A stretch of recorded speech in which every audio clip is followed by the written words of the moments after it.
Damn them. They have made thralls of soldiers and civilians both.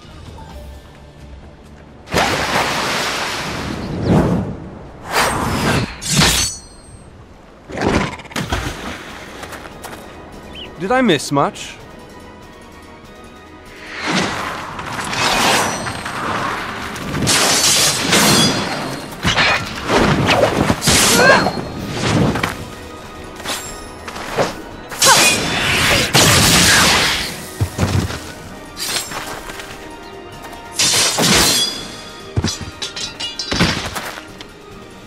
So that is how you fight in the Far East.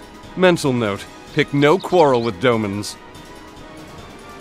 But seriously, if I am to keep up, I must needs forsake elegance for efficiency.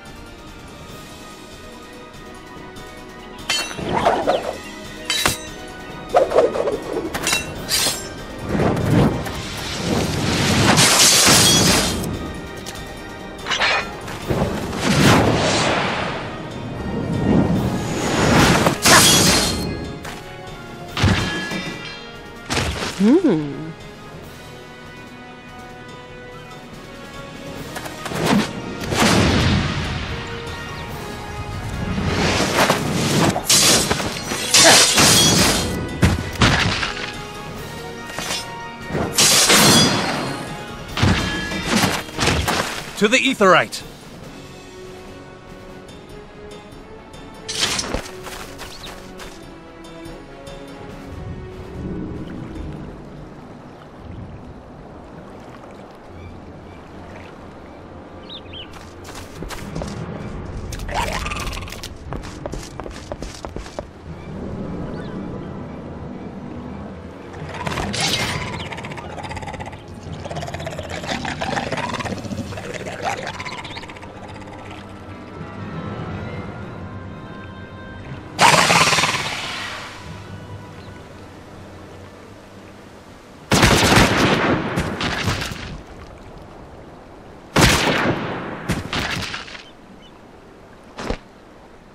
You'll forgive me my lateness.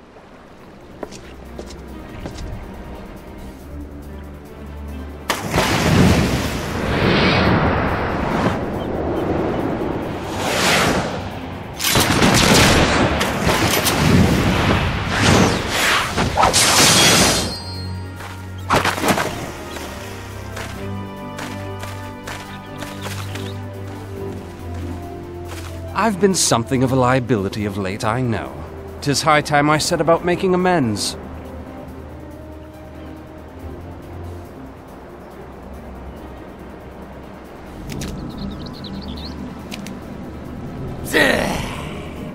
Long have you shriveled swordwalkers tormented our kind.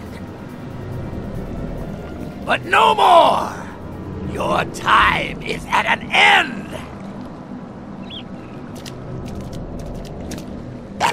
You shall perish with salt in your wounds and sea in your lungs.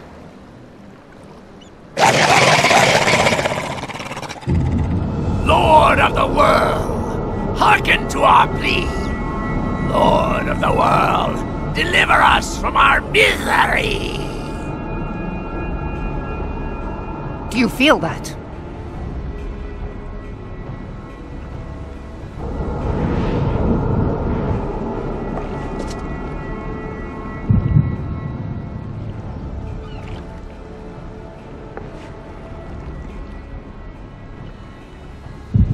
I know this sensation. It's the echo. What?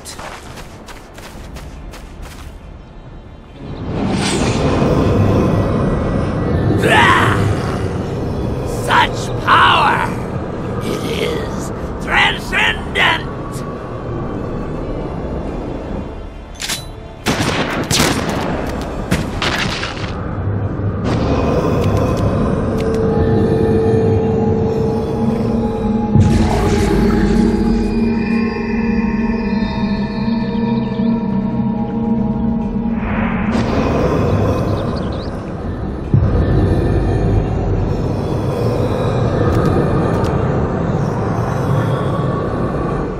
Seven hells!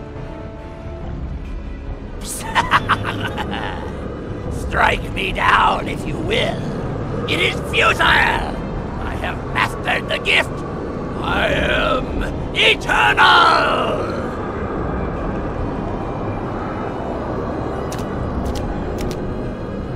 O mighty Leviathan, ruler of the seas, born of waters primordial, I offer unto you this frail flesh, that you might grant your faithful servants deliverance. I beseech you, come forth!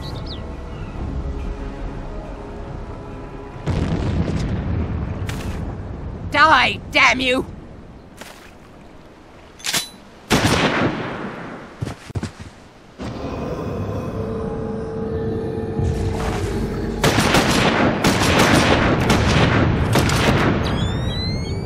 Foolish shorewalker! You cannot kill that which is eternal!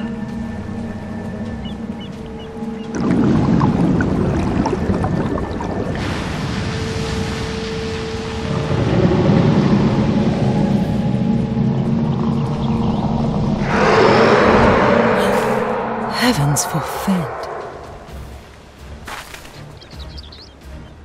Damn it all!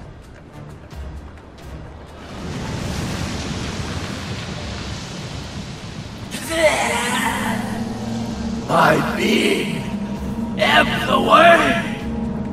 But it should by right be infinite. Am I not immortal? Curse you, emissary! You promised me everlasting.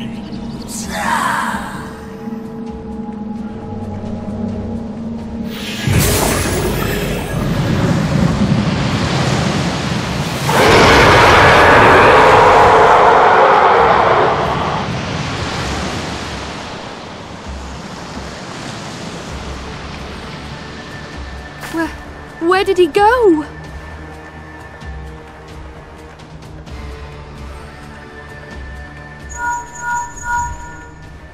What say you?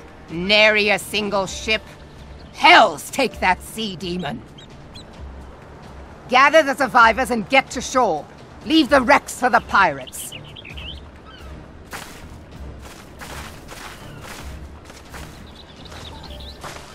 Leviathan wastes no time.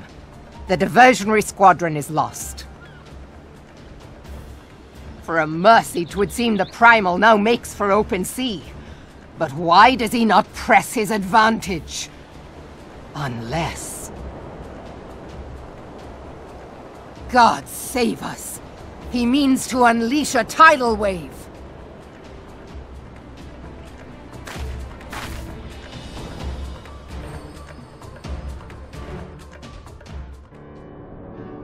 There used to be a hamlet beyond South Tidegate in western Lanosha. Hearthstone 'twas called. Some years prior to the Maelstrom's founding, Leviathan rose from the briny depths and set about unleashing watery hell upon us. On that occasion, the company of heroes put him down before he could do too much damage. But when the bastard came next, this time in the wake of the calamity, we were not so fortunate. Weary of ravaging our shoreline, he summoned a tidal wave which fair leveled Hearthstone and washed the soil away for good measure. The area was subsequently occupied by the Sahagin. Aye. The thrice-damned creatures transformed it into a spawning ground for their brood. Given the quantity of crystal stolen to feed him and his legion of thralls, we can be fairly sure that Leviathan is stronger now than in his previous incarnations. If that sea demon is left to wreak havoc, what befell Hearthstone may well befall a larger settlement, even Limsa. That cannot happen. The primal must be stopped. That was ever our objective, Admiral. But how are we to achieve it? The sea is Leviathan's uncontested domain. The ships of the 3rd Squadron could not close to within 100 yards of the primal, nor could their cannons pierce his defenses.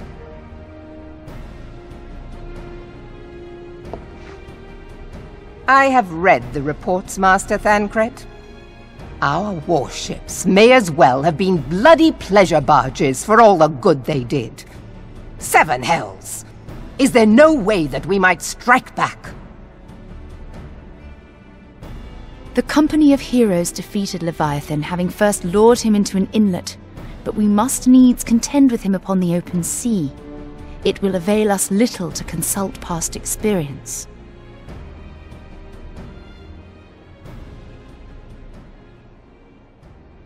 Admiral, if I may. Speak freely, Marshal. By all accounts, Leviathan's most formidable weapon is the very sea itself. Waves and whirlpools, tides and currents, all these things are his to command. The key to victory, I believe, lies in disarming our foe. This, in effect, is what the company of heroes achieved with their ruse. We cannot lure Leviathan from the sea a second time. But what if we could weaken his hold upon the element of water? I have heard of devices capable of such wonders. They draw upon the power of corrupted crystals, I am told.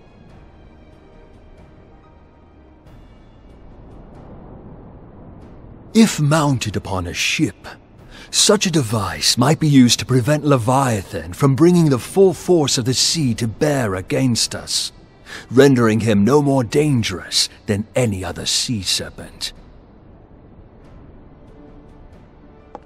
Of course! Sid built a similar device to grant the Enterprise safe passage through Garuda's Tempest, did he not?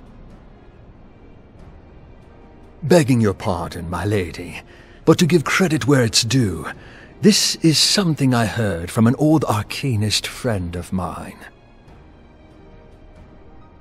It makes little difference who thought of it first, so long as it works. Beg the specifications of this device from your friend, and I shall pass them on to our people at Naldic and Vermelis. But before we proceed any further, I would voice one concern. Piercing Garuda's defenses is one thing. Suppressing Leviathan's attacks, quite another. In matters of science, I am as a babbling babe, but I cannot well imagine that such a feat would be possible without a veritable mountain of corrupted crystals. The question being, do we have a ship big enough to bear such a burden?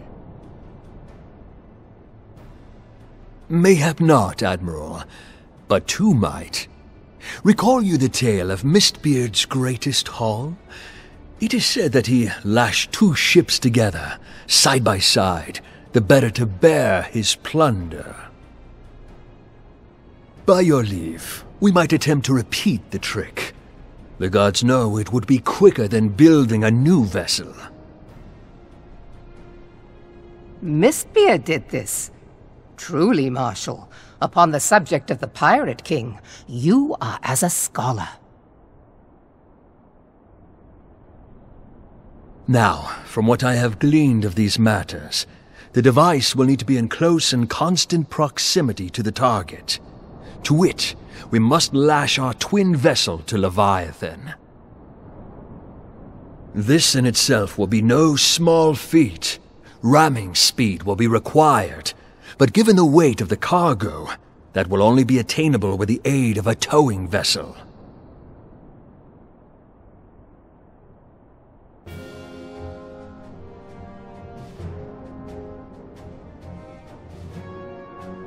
Suffice it to say, the task of piloting said vessel will entail considerable danger, and I would not ask it of another. I volunteer myself. 'Twill be dangerous for all involved, but we have no better recourse. Very well.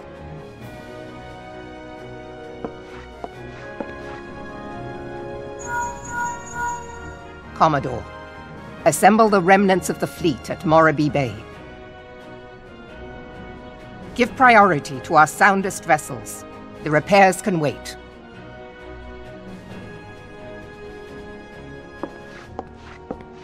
Storm Marshal Slafierson, command of the operation is yours. I want that twin vessel ready to sail post-haste.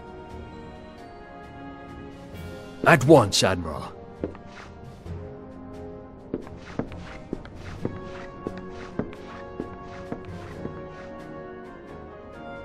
And then there is the small matter of slaying the beast.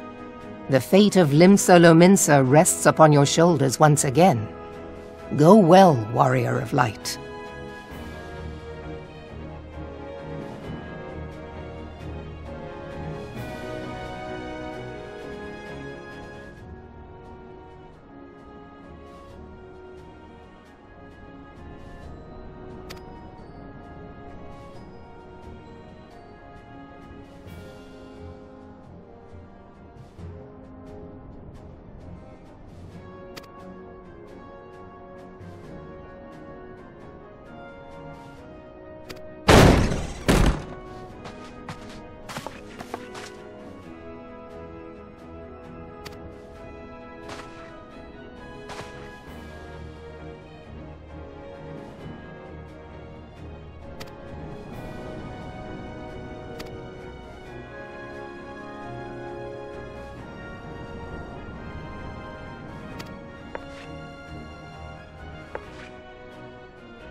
we Lominsans are sworn to strive, till sea swallows all. And swallow all it would have had Leviathan prevailed. That we still strive now, we owe in no small part to you. Not for the first time, you have delivered Limsa Lominsa from the wrath of a primal. Never has our nation known a stouter ally. On behalf of my people, I give you my humblest thanks.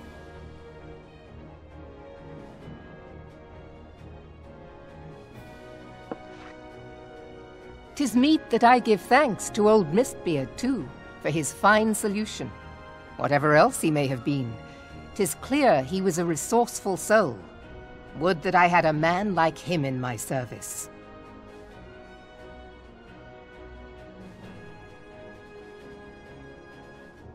Before I set foot in these lands, I had no inkling that the people of Eorzea contended with such mighty foes. Suffice it to say, their existence came as something of a shock, as did the idea that they could be defeated. This experience has served to remind me of the vastness of the world, and the boundless potential of man. Though I am but a refugee in this realm, I would fain be of use to you in your fight. Know that I am tutored in one of the foremost combat arts of the Far East. It may seem outlandish to the Eorzean eye, but should any of your people care to learn, I would be pleased to initiate them. And I will see to it that they are grateful. I have no doubt that your knowledge and skills will serve us well. Besides, your art is not so outlandish as you think. Would you not agree, Master Thancred?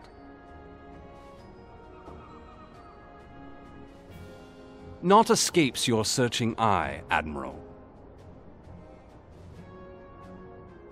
Few are privy to this information, but Limsa Lominsa is home to a certain secret fraternity. Its members are trained in a form of combat not unlike your own. By my judgment, it should not be beyond such individuals to adapt to the techniques I witnessed you employing with such admirable deftness. I am heartened to hear this. I too noted a kinship between your style and mine own, though it seemed to me that you fought differently in the beginning. I suppose I did. What can I say? I'm a man of many talents. Though you may labour to believe it, Thancred was once something of a scoundrel who fraternized with the criminal class in these parts. Yestola! You jest, of course.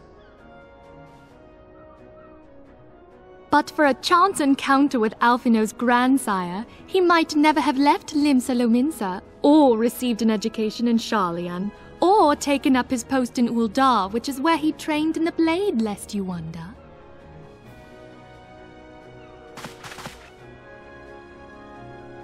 Minfilia, please! It would seem there is more to you than meets the eye, Master Thancred.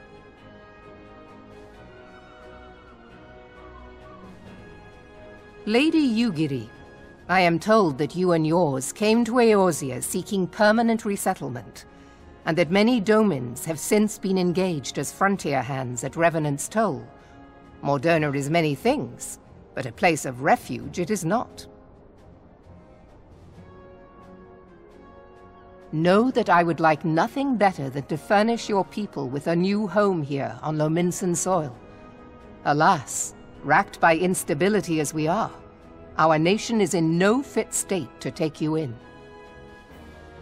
Yet I'll not have it said that we turned a blind eye to your suffering. Until such time as we can do more, I pledge to send provisions. We are in your debt, Admiral. I realize that it scarce qualifies as repayment, but if it please you, I shall set about sharing my martial knowledge with your people at once.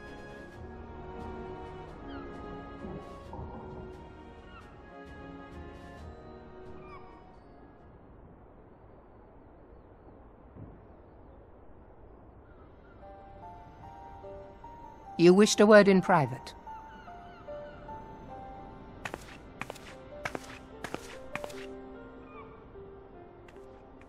The better not to spoil the festive mood. History repeats itself, Admiral. As the kobolds did before them, the Sahagin resorted to summoning their god over a territorial feud. They acted in self-preservation. It may be that the Sahagin initiated this particular clash, but how it begins does not interest me so much as how it ends.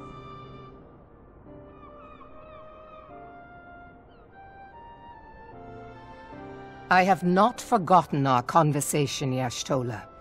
I am aware that man bears part of the blame for the Primal's existence.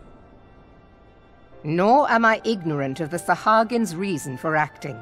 They sought to secure a place to breed and multiply that their kind might survive. Self-preservation, as you say. But we have as much right to live and thrive as they. If our own survival is threatened, are we to lay down our arms and welcome oblivion? Nay. And so you kill, that you might live. Yet if living is a right, then that right belongs to all peoples, be they men or beastmen.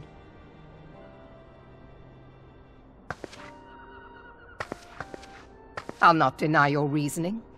But when a storm gathers, it falls to me to see my people safely through it. That is my duty, and I shall do it.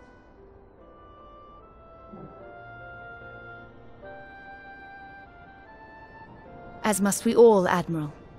Stay the course, then, but know that it will lead to no good end.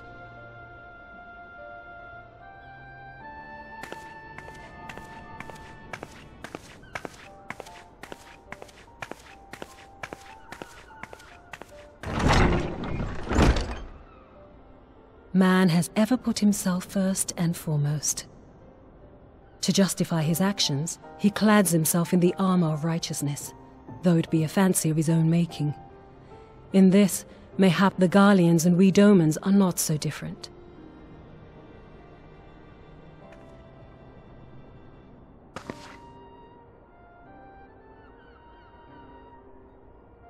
Eorzea has become as a raging sea. If we are to keep our heads above the waves, we cannot scruple to drown the man next to us. When hopes of coexistence founder, strength must determine who has the greater right to live.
I have been reflecting upon the events which took place during our visit to Vilbrand. If you have a moment, I would share my conclusions with you. Please, bear with me. When the Sahagin Elder summoned Leviathan, he employed the power we have come to know as the Echo. Though I cannot well explain the how of it, it would seem he became immortal in so doing. When the Admiral subsequently slew him, his spirit emerged from his lifeless flesh, a consciousness shorn of physical form. Thus transfigured, he took up residence in the body of his minion with the ease of a man donning a favorite glove. Long have I known that the Echo allows one to pass through the walls of a man's soul. But never did I imagine that it could free us from our own flesh, nor less that our souls could then occupy the next corporeal vessel to take our fancy. It was of this that Elizabeth spoke, an existence which knows neither cessation nor oblivion. And yet, though the Sahagin had mastered his gift and thereby become immortal, he was by no means invulnerable. As we both bore witness, he was ultimately absorbed into Leviathan. And the import of this observation? If the Ascians' mode of existence is indeed the same, it can be inferred that they too are not invulnerable, that they can be destroyed. There exists a legend which tells of souls who are reborn upon the cusp of each umbral calamity, that they might stay the encroaching darkness. To most, it is but a fairy tale, yet recent events have given me cause to wonder. Could the legend in fact refer to the Echo?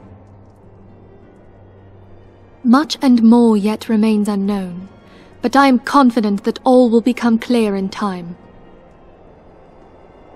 For the present, however, what matters is that the key to defeating the Ascians may at last be within sight. With Urianger's aid, it is my hope that I shall fathom this matter ere long.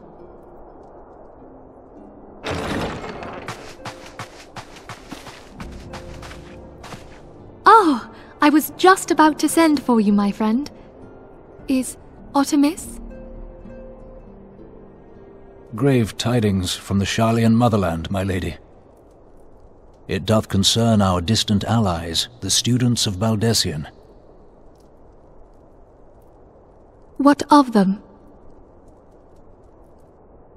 My lady, the Isle of Val, which for many years hath been the Order's home, is no more.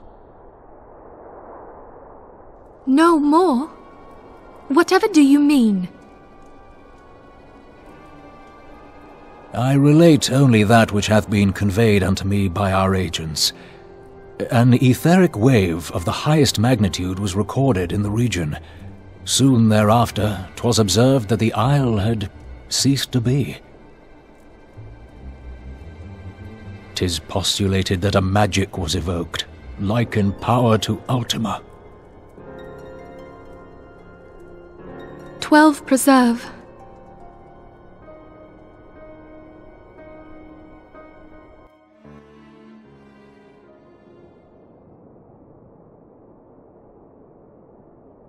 If there are no other matters, I move that today's meeting be adjourned.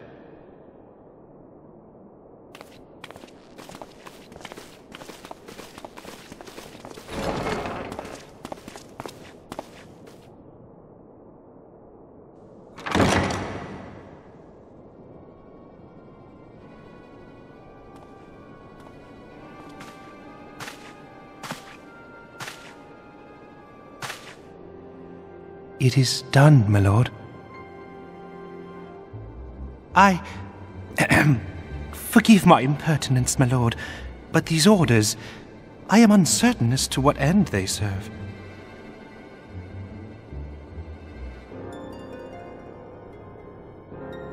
Revolution